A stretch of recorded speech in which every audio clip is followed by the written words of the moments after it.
नमस्कार दोस्तों, जय जोहार। मैं कौशल तिवारी और बीहनिया संध्या में आपका स्वागत है। छत्तीसगढ़ का उत्तरी बेल्ट यानी सरगुजा और रायगढ़ अंचल में इन दिनों एक ऐसा तूफान उठ रहा है जिसकी गूंज आने वाले समय में रायपुर की सत्ता तक सुनाई देगी। एक युवा आदिवासी नेता जिसने अपनी ही सरकार की नीतियों पर सवाल खड़े कर दिए हैं। कभी भारतीय जनता युवा मोर्चा के प्रदेश अध्यक्ष रहा यह चेहरा, जिसे पहले शोकास नोटिस थमाया गया, पद से हटाया गया, अब साइकिल कांड में जेल की सलाखों के पीछे धकेल दिया गया। हम बात कर रहे हैं रवि भगत की। वही रवि भगत जिन्होंने रायगढ़ और तमनार बेल्ट में डीएमएफ फंड के पैसों की बंदर बाट का और स्कूलों में बांटी जा रही घटिया साइकिल के खिलाफ झंडा बुलंद किया। लेकिन सवाल यह है कि क्या रवि भगत सिर्फ एक घटिया साइकिल का मुद्दा उठाने और डीएमएफ फंड का मुद्दा उठा रहे हैं, या फिर सरगुजा संभाग में एक नए आदिवासी शक्ति केंद्र के रूप में उभरने की कोशिश कर रहे हैं? क्या रवि भगत की यह बगावत भारतीय जनता पार्टी के बने बनाए समीकरण को बिगाड़ देगी? आइए समझते हैं इस अंदरूनी जंग की पूरी कहानी और देखते हैं कि क्या रवि भगत भी मैदानी इलाकों में जिस तरीके से अमित बघेल ने एक राजनीति शुरू की है, उसी तर्ज पर सरगुजा और रायगढ़ अंचल में बीजेपी की नींद उड़ा देगी। रवि भगत क्यों बगावत पर उतारू हुए, यह हम बताएं उससे पहले बता देते हैं कि जय जोहार पार्टी क्रांति सेना के कर्ता धर्ता अमित बघेल की जमानत हो गई है। जमानत से छूटने के बाद अमित बघेल की खूब जोरदार स्वागत भी हुआ। अमित बघेल मैदानी क्षेत्रों में चर्चित नेताओं में से एक है। उसने कांग्रेस और भाजपा दोनों पार्टी की नींद उड़ा दी है। दरअसल वे छत्तीसगढ़ियावाद की लड़ाई लड़ रहे हैं और इसी लड़ाई के चलते जब उन्होंने दूसरे समाज के लोगों पर विषवमन किया तो उनके खिलाफ इतने एफआईआर लिखाए गए कि महीनों उन्हें जेल में बंद रहना पड़ा। अब वे छूट कर आ गए। क्या करते हैं, हमारी टीम लगी हुई है, उनसे बात करके फिर हम आपको बताएंगे। लेकिन आज हम बात कर रहे हैं रवि भगत की। क्या रवि भगत भी अमित बघेल की तर्ज पर सरगुजा संभाग में कोई शक्ति केंद्र बन जाएंगे? तो चलिए आइए शुरुआत करते हैं रवि भगत के उस उठाए मुद्दे से, डीएमएफ फंड से। डीएमएफ फंड को लेकर नियम कहता है कि जिस इलाके में खदानें चल रही हैं, उद्योग चल रहे हैं, वहां का आदिवासी प्रदूषण और तबाही झेल रहा है। इसलिए डीएमएफ फंड का पैसा वहीं के गांव के विकास पर खर्च होगा। रवि भगत जो खुद इसी आदिवासी अंचल से आते हैं, उन्होंने सीधे अपनी ही सरकार और प्रशासनिक अधिकारियों से पूछ लिया कि तमनार और रायगढ़ के खनन प्रभावित गांवों का हक मारकर यह पैसा कहां कहां जा रहा है। यहीं से राजनीति गर्मा गई। रायगढ़ का इलाका जो वित्त मंत्री ओपी चौधरी अपना गढ़ बनाने में लगे हुए हैं, उस बनते हुए गढ़ में रवि भगत का सवाल सत्ता को पसंद नहीं है।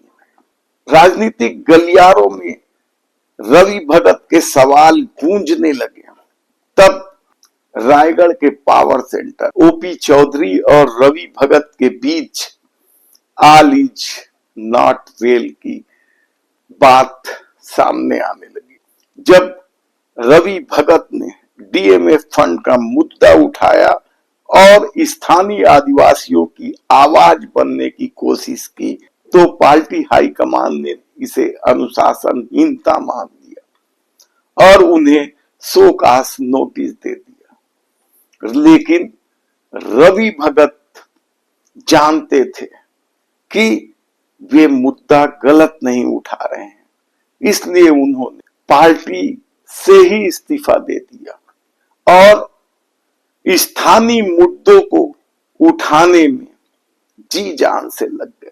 इस क्षेत्र के युवाओं का समर्थन तो मिल ही रहा, सरगुजा संभाग में भी उनकी पकड़ बनने लगी।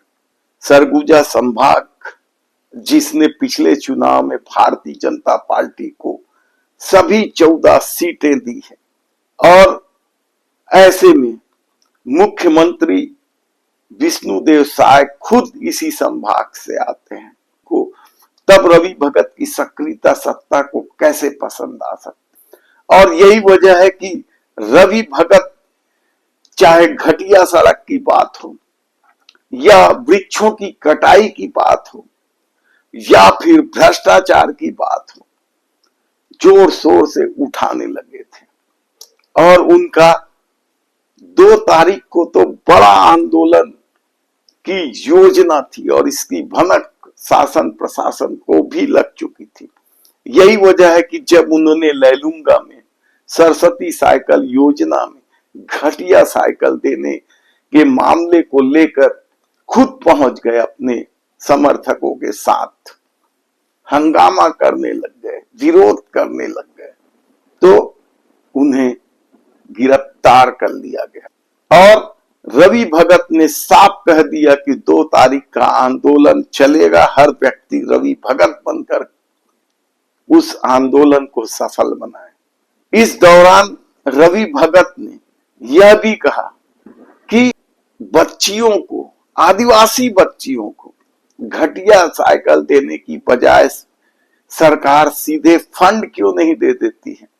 राजनीतिज्ञों का माने तो यह सिर्फ डीएमएफ फंड या घटिया साइकिल का ही मामला नहीं, बल्कि उनकी गिरफ्तारी सरकार की तरफ से सीधा सीधा संदेश है कि ओपी चौधरी के खिलाफ कुछ भी बोलोगे तो अंजाम यही होगा। लेकिन क्या रवि भगत की आवाज दबाई जा सकती है? कहीं पासा उल्टा न पड़ जाए, क्योंकि रवि भगत जिस उरांव जनजाति से आते हैं, उनकी संख्या सरगुजा संभाग में कई सीटों को प्रभावित करती है। हालांकि विष्णुदेव साय कंवर समुदाय से आते हैं, जिनकी छत्तीसगढ़ में तो कम से कम संख्या उरांव जनजाति से अधिक है।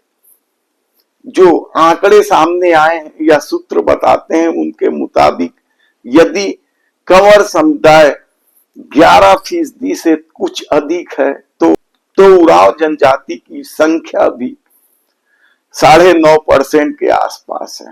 ऐसे में बहुत ज्यादा फासला नहीं है। और जब सरगुजा संभाग ने पिछले चुनाव में भारतीय जनता पार्टी को क्लीन स्वीप दिया है, तब क्या रवि भगत कोई शक्ति केंद्र बनकर उभर सकते हैं?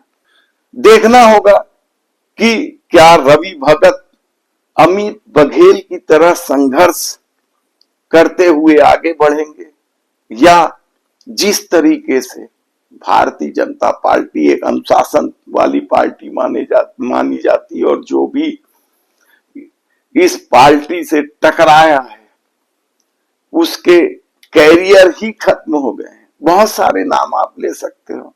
कई आदिवासी नेता है, बस्तर में सोहन पोटाई, तो खुद नंद कुमार साय सरगुजा संभाग से। इसके अलावा ननकी राम कंवर को भी किस तरीके से किनारे किया गया। हम आदिवासी नेताओं की बात कर रहे हैं। तब क्या रवि भगत कुछ कर पाएंगे? कहना बड़ा मुश्किल है, लेकिन कहा जाता है कि सरगुजा संभाग में रवि भगत केवल ओपी चौधरी बल्कि मुख्यमंत्री विष्णुदेव साय के लिए भी बड़ी परेशानी का सबब बन सकते हैं। इस मामले में आपकी क्या राय है? क्या आपको लगता है कि रवि भगत के साथ गलत हो रहा है? क्या आपको लगता है कि सत्ता ठीक कर रही है? तो अपनी राय नीचे कमेंट बॉक्स पर जरूर दीजिए और हमारे चैनल को सब्सक्राइब करके बेल आइकन का बटन दबा दीजिए। धन्यवाद।